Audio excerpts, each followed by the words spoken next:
Suatu hari, Rasulullah Shallallahu Alaihi Wasallam menjenguk orang yang sedang sakit demam. Beliau menghiburnya dan membesarkan hati orang tersebut. Lalu Rasulullah berkata, "Semoga penyakitmu ini menjadi penawar dosamu." Kemudian orang tersebut menjawab, "Ya Rasulullah, tapi ini demam yang mendidih, yang menimpa orang tua yang sudah peot dan tua renta, yang mana bisa menyeretnya ke lubang kubur." Rasulullah mendengar keluhan tersebut. Kemudian Rasulullah berkata, "Kalau demikian anggapanmu, maka itulah yang akan terjadi." Hadis riwayat Ibnu Majah. Masya Allah, indah sekali apa yang dikatakan oleh Rasulullah Shallallahu Alaihi Wasallam. Barang siapa yang ridho, maka keriduan itu untuknya. Barang siapa mengeluh, maka keluhan itu akan menjadi miliknya. Hadis riwayat Tirmizi. Jika kita memikirkan bahagia, maka kita akan bahagia. Jika kita berpikiran sedih, maka kita akan menjadi sedih. Jika kita berpikiran gagal, maka kita akan gagal. Jika kita berpikiran sakit, maka kita menjadi sakit. Sebab Allah selalu mengikuti persangkaan hambanya. Maka dari itu, selalu berpikir yang positif, termasuk di tengah pandemi saat ini. Jangan pernah biarkan pikiran negatif membelenggu kehidupan kita. Tetap semangat dan jangan menyerah pada keadaan. Sebagai manusia, tugas kita hanya dua: berdoa dan berusaha yang optimal. Selanjutnya, biar Allah Azza wa Jalla yang menentukan. Rasulullah Shallallahu Alaihi Wasallam bersabda, ketika seorang hamba berkata, "La haula wala quwata illa billah," maka Allah berfirman, "Lihatlah para malaikat, orang ini telah menyerahkan urusannya padaku." Hadis riwayat Ahmad. Pagi, Assalamualaikum warahmatullahi wabarakatuh.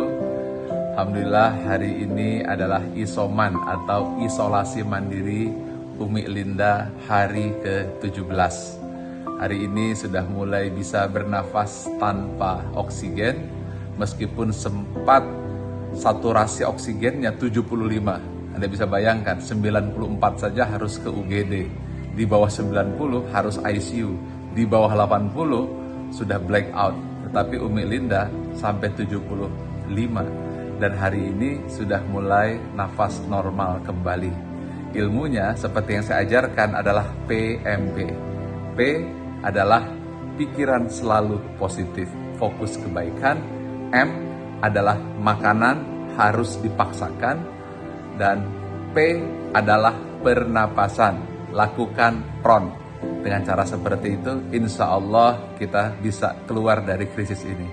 Umi Linda mungkin ada pesan mau disampaikan? Alhamdulillah, terima kasih banyak untuk saudara-saudaraku semuanya. Berkah dari doa saudara-saudara, Umi sekarang jauh semakin membaik karena mengikuti ilmu PMP tadi itu. Jadi kita harus terapkan PMP apabila kita isolasi mandiri, dan harus rajin untuk mengaji atau tilawah, karena itu juga akan melatih pernapasan, memasukkan oksigen ke dalam paru-paru. Umi sehari berapa kali tilawah? Habis subuh dan habis maghrib. Oke. 2 kali. Jadi tambahan PMP tilawah. Positive thinking, makanan dipaksakan, pernapasan PRON, dan tilawah. PMPT. Assalamualaikum warahmatullahi wabarakatuh. Sehat selalu, semangat. Pagi. Assalamualaikum warahmatullahi wabarakatuh. Alhamdulillah, salawat dan salam kepada Rasulullah Muhammad SAW. Suatu ketika saya ketemu dengan seseorang yang tidak pakai masker, lalu saya bertanya kepadanya, "Pak, kenapa Bapak tidak pakai masker?" "Saya tidak takut mati, Ustadz.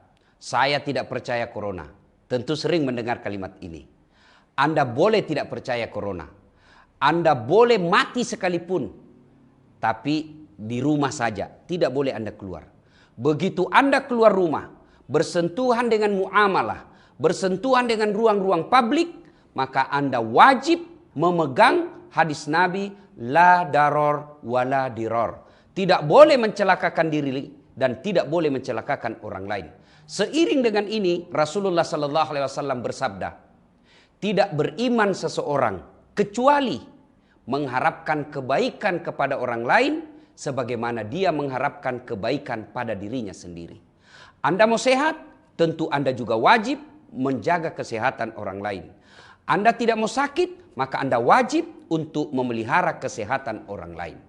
Saudaraku, yang kedua, saya pergi vaksin, saya ajak teman. Lalu dia bilang apa? Ustadz, vaksin, tidak vaksin, pasti mati. Saya bilang, kalau begitu kenapa kau makan? Makan, tidak makan, pasti mati kau toh? Ya, lalu kenapa kau makan? Karena kau mau hidup. Saudara, saya vaksin.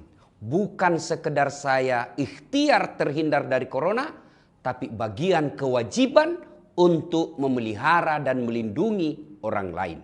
Saya rajin puasa, rajin Senin Kamis, tahajud tiap malam. Ibadahku baik kepada Allah. Tapi saya tidak mempedulikan keselamatan orang lain. Hidup saya sembrono sehingga mengancam keselamatan dan jiwa orang lain. Sesungguhnya saya bukan orang baik. Karena Nabi menjelaskan, khairun nas anfa'uhum linnas. Sebaik-baik manusia di antara kalian yang paling banyak manfaatnya buat orang lain. Dan orang yang bermanfaat itu satu di antaranya adalah mereka vaksin bukan untuk menjaga dirinya saja, tapi agar dirinya tidak menyakiti dan menulari orang lain. 3. Ketika video-video saya viral karena ajakan untuk jaga kesehatan dan video saya ini dimanfaatkan oleh pemerintah, wah, nyinyir lagi orang. Wow, ini ulama-ulama dan ustadz penjilat. Bos, apa maumu ini? Ketika pemerintah tidak mendengar ulama, Anda bilang apa? Oh, kriminalisasi ulama. Begitu ulama didengar kata-katanya dan disebarkan pernyataan-pernyataannya, kamu bilang lagi ini ulama penjilat. La haula wala quwata illa billah. Saya yang beleng-beleng atau ini yang begini. Saudara, capek kita berdebat. Mari satukan energi, satukan kekuatan untuk menghindari dan memberantas COVID. Indonesia pasti bisa. Dengan izin Allah, dengan ridha Allah, hakul yakin. Corona pasti bisa kita atasi di Indonesia. Saya Dasat Latif. Assalamualaikum warahmatullahi wabarakatuh.